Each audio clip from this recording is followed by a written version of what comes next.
প্রতারকের উৎপাতে আতঙ্কগ্রস্ত বিশালগড় মহকুমার ব্যবসায়ীরা ফৌজি পোশাকের ছদ্মবেশে চালিয়ে যাচ্ছে প্রতারণা, অথচ এই নিয়ে কোনো হেলদোল নেই পুলিশ প্রশাসনের, অভিযোগ ব্যবসায়ী মহলের। গোটা বিশালগড় মহকুমায় ফৌজির পোশাক পরে প্রতারকরা ঘুরে ঘুরে ব্যবসায়ীদের কাছ থেকে টাকা হাতিয়ে নিচ্ছে। সোমবার সকালে বিশালগড় মহকুমা শাসক কার্যালয়ের সামনে দুই দোকানে এমন প্রতারণার ঘটনা ঘটেছে। অভিযোগ, ইন্দ্রজিৎ দাসের দোকানে বিএসএফ পরিচয় দিয়ে এক প্রতারক আসে মাছ কিনতে। যথারীতি 15 কেজি মাছ কাটিয়ে রেখে 4200 টাকা নেয় ব্যবসায়ীর কাছ থেকে। মাছের দামের সাথে দিয়ে দেবে বলে টাকা নেয়, কিন্তু আর ফিরে আসেনি। ঘটনা এমনি সকালে 8টা থেকে 9টার ভিতরে একজন লোক আইছে বিএসএফ এর কাজে, হ্যাঁ কইছে বিএসএফ চাকরি করে। তো আয়েশা এইভাবে কইছে যে আমরা তো 20 কেজি মতো মাছ লাগবে, তুমি দিতে পারবে? কইছে হ্যাঁ দিতে পারবে।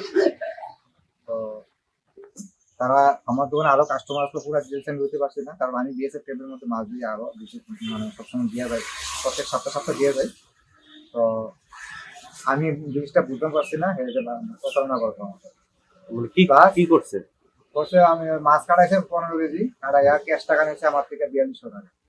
আমি টাকাটা দিতেছি, আমার মেসের ভিতর থেকে আরেকজন লোক আইতেছে, আমি টাকা আনছি এরকম করে সেটা টাকাটা নিচ্ছে। আমি আরেকটা দোকান থেকে আইতাছি, হ্যাঁ একটা মাল কিনে পেয়েছি, ওই টাকাটা আমি আমার থেকে নিতেছি, আমি একসাথে মাছের টাকার সাথে একভাবে দিয়ে দিই।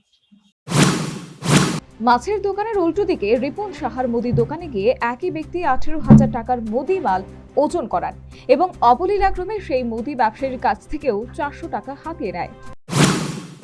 ঘটনা হয়েছে, আমার থেকে একজন বিএসএফ এর মতো ড্রেসপিন দেয়, টেকস্যুট টেকশার্ট সুতো পাও দই না, হাতে একটা খাতা কলম লুয়ে আইসে। আমি এখানে তো সবই আছে, আমার এই মালগুলা দেন।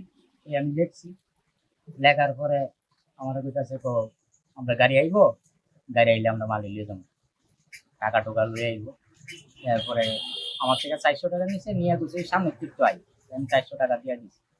আমার হাতে ব্যাগ নিছে, ব্যাগ নিয়ে মাছের দোকানে মাছ কাটাইছে, হ্যাঁ থেকে বলে 4200 টাকা নিছে, নিয়ে এসে গেছে। আই কই আর বদলো কারাই।